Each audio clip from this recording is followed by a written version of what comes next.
Hello నమస్తే. నేను journalist YNR. ఆంధ్రప్రదేశ్లో కూటమి సర్కారు ఏర్పడింది. 7 నెలలు గడిచిపోయింది. కూటమి సర్కారు భారీ విజయాన్ని ఆంధ్రప్రదేశ్లో సాధించింది. కూటమి సర్కారు 94% పైగా స్ట్రైక్ రేట్‌తో ఫలితాలని సాధించింది ఆంధ్రప్రదేశ్ అసెంబ్లీ ఎన్నికల సందర్భంగా, పార్లమెంట్ ఎన్నికల్లో కూడా. అయితే కూటమి సర్కారులో విభేదాలు తెచ్చేందుకు, కూటమి సర్కారును విచ్ఛిన్నం చేసేందుకు వైసీపీ అధినేత జగన్మోహన్ రెడ్డి కుట్ర పన్నుతున్నారా? కూటమిలో ఉన్న పార్టీల మధ్య చిచ్చు పెడుతున్నారా? కూటమిలో పార్టీలన్నీ దేనికదిగా విడిపోవాలని కోరుకుంటున్నారా? దానికి సంబంధించి ప్రయత్నాలు చేస్తున్నారా? కూటమి నాయకత్వం మధ్య విభేదాలు సృష్టించడం కోసం రకరకాల ప్రయత్నాలు చేస్తూ వస్తున్నారా?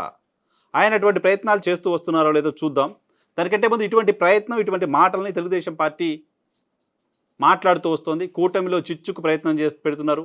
కూటమిలో విచ్ఛిన్నానికి వైసీపీ కాచు కూర్చుంది. తెలుగుదేశం పార్టీ అనేకంటే తెలుగుదేశం పార్టీ ఆస్థాన ఆ బ్యాచ్ అంతా రాస్తూ వస్తున్నారు.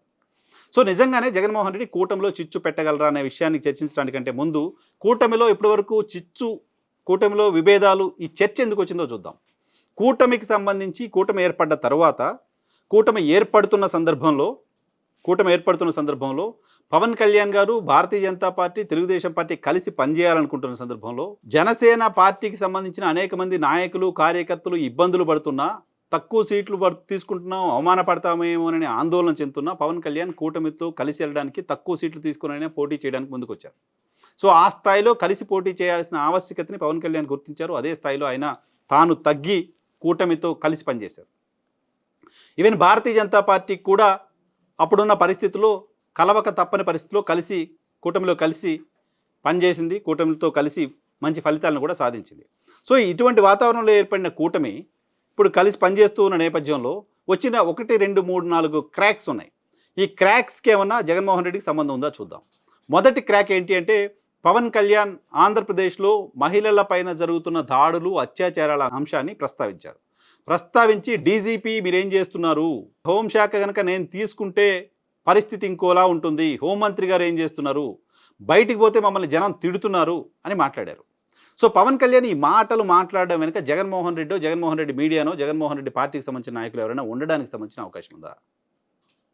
పవన్ కళ్యాణ్ ఈ మాటలు మాట్లాడడమే కూటమిలో ఏమైనా విభేదాలు, స్పర్ధలో ఉండడానికి బయటికి అటువంటి అవకాశాన్ని కల్పించింది. సో పవన్ ఈ మాటలు మాట్లాడడం వెనుక జగన్మోహన్ రెడ్డి ఉన్నారా? కాస్త పొలిటికల్ కామన్ సెన్స్ ఉన్నవాడికి ఎవ్వరికి జగన్మోహన్ రెడ్డి ఇంకెవరో ఉన్నారు అని అనుకోవడానికి సంబంధించిన అవకాశం లేదు.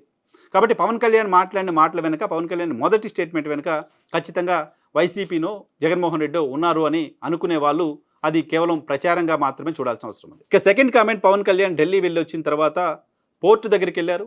పోర్టు దగ్గరికి వెళ్ళి పోర్టు లోపలికి నన్ను వెళ్ళనీయట్లేదు, అధికారులు ఆపేశారు అంటూ మాట్లాడారు.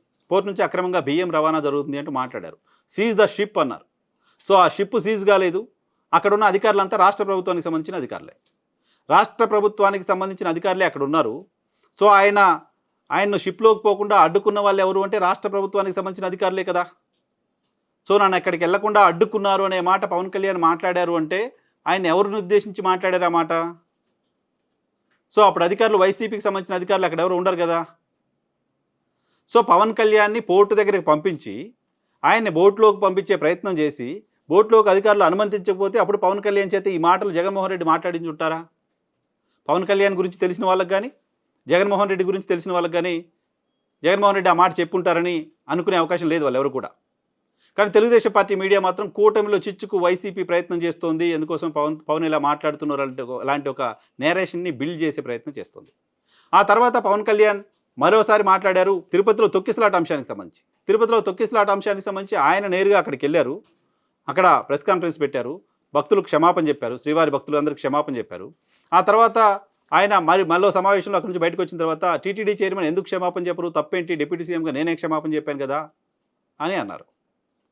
సో అప్పుడు ఆ మాట డిప్యూటీ సీఎం టీటీడీ చైర్మన్ని క్షమాపణ చెప్పండి అని అనడం వెనక వైసీపీ ఉంటుందా? వైసీపీ పవన్ కళ్యాణ్కి చెప్పి మీరు చైర్మన్ క్షమాపణ అడగండి అని చెప్పి ఉంటుందా? ఖచ్చితంగా నో. దానికి టీటీడీ చైర్మన్ స్పందించారు. ఏమని స్పందించారు? ఎవరో ఏదో మాట్లాడితే, ఎవరో ఏదో అడిగితే నేను సమాధానం చెప్పాలా, సారీ చెప్పాలా? Point number 1.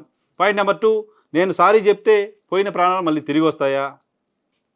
ఇది ఓపెన్గా విలేకరుల సమావేశంలో మాట్లాడారు ఆయన. పవన్ కళ్యాణ్ గారు ఇలా అన్నారు సార్, మిమ్మల్ని క్షమాపణ చెప్పమన్నారని అడిగితే బీఆర్ నాయుడు గారు మాట్లాడిన మాటలు ఇవి.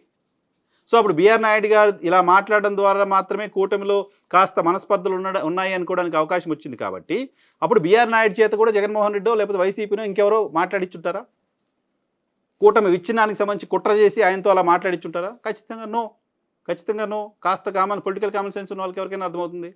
So Pawan Kalyan third statement ఇది. దీనికి సంబంధించి కూడా ఇది వైసీపీనో ఇంకెవరో చేశారని చెప్పుకోవడం కూటమి నాయకత్వానికి సంబంధించిన వాళ్ళని వాళ్ళు తక్కువ అంచనా వేసుకోవడం, లేకపోతే వాళ్ళు తమను తాము మోసం చేసుకోవడమే అవుతుంది. ఆ తర్వాత పవన్ కళ్యాణ్ చెప్పారు, మేము 10-15 ఏళ్ళు కలిసి ఉండాలనుకుంటున్నాం, కానీ పరిస్థితులు మీరు అలా ఉండనిచ్చేలా లేరు అంటూ ఒక మాట మాట్లాడారు ఓపెన్గానే. ఆ మాట కూడా ఆయనతోటి జగన్మోహన్ రెడ్డి వైసీపీ మాట్లాడిచ్చి ఉంటుందా?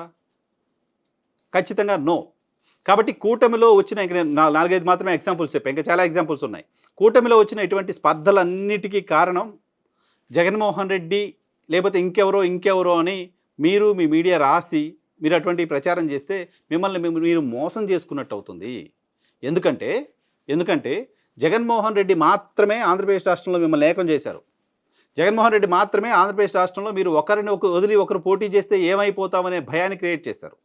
జగన్మోహన్ రెడ్డి క్రియేట్ చేసిన భయం కారణంగా మాత్రమే మీరంత గట్టిగా, స్ట్రాంగ్గా, బలంగా కలిసి ఎన్నికల్లో పోటీ చేశారు.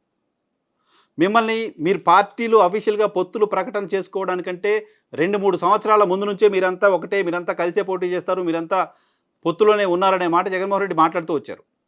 జగన్మోహన్ రెడ్డి మీ పార్టీలను విడదీసి మీ పార్టీల మధ్య స్పర్ధలు క్రియేట్ చేసి ఎన్నికల్లో గెలవాలనే ఆలోచన కనుక చేసుంటే ఖచ్చితంగా ఎన్నికలకు ముందు మీ 3 పార్టీలు పొత్తు పెట్టుకోకుండా చేసుండేవాడు. మీ 3 పార్టీల పొత్తుకి కర్త, కర్మ, క్రియ ఖచ్చితంగా జగన్మోహన్ రెడ్డి. మిమ్మల్ని విడదీసి రాజకీయ ప్రయోజనం పొందాలనుకుంటే మీరు విడిపోవడానికి అప్పుడు ఆయన అధికారంలో ఉన్నారు కాబట్టి అప్పుడు ఆయనే కర్త, కర్మ, క్రియ అయి మీ 3 పార్టీలు కలవకుండా చేసి ఉండేవాడేమో. జగన్మోహన్ రెడ్డి పొలిటికల్ జర్నీ చూసిన వాళ్ళకి ఎవరికైనా ఆయన ఎదుటి పార్టీల్లో చీల్చి, ఎదుటి పార్టీల్లో గొడవలు పెట్టి, ఎదుటి పార్టీలో నాయకుల మధ్య విభేదాలు సృష్టించి రాజకీయం చేస్తారు అని ఈవెన్ జగన్మోహన్ రెడ్డిని వ్యతిరేకిస్తున్న వాళ్ళు కూడా మాట్లాడలేరు. సో అటువంటి జగన్మోహన్ రెడ్డి మీరు ముందే కలిసి రండి అని చెప్తూ వచ్చిన జగన్మోహన్ రెడ్డి ఇప్పుడు మిమ్మల్ని విడదీయడం ద్వారా ఏం సాధిస్తారు? ప్రభుత్వాన్ని ఏర్పాటు చేస్తారా? జగన్మోహన్ రెడ్డికి 11 మంది ఎమ్మెల్యేలు ఉన్నారు, కూటమికి 164 మంది ఎమ్మెల్యేలు ఉన్నారు. సో పవన్ కళ్యాణ్ భారతీయ జనతా పార్టీ లేకపోయినా తెలుగుదేశం పార్టీకి సూపర్ మెజారిటీ ఉంది. ఇప్పుడు ఎన్నికలు ఇంకా 4.5 సంవత్సరాలు ఉన్నాయి. ఈ టైంలో జగన్మోహన్ రెడ్డి కూటమిలో చిచ్చు ఎందుకు పెడతారు? ఏం ఆశించి పెడతారు? ఏం సాధించడం కోసం పెడతారు? జగన్మోహన్ రెడ్డికి ఒక 60-70 మంది ఎమ్మెల్యేలు ఉన్నారు, ఆ కూటమి విడిపోతే కొంతమందిని తీసుకొని ప్రభుత్వాన్ని ఏర్పాటు చేస్తారు అనుకోవడానికి కూడా అవకాశం లేదు కదా. లేదు, పవన్ కళ్యాణ్ లేకపోతే టీడీపీ సర్కార్ కూలిపోతుంది అనుకోవడానికి అవకాశం లేదు కదా. భారతీయ జనతా పార్టీ లేకపోతే టీడీపీ సర్కార్ కూలిపోతుంది అనుకోవడానికి అవకాశం లేదు కదా.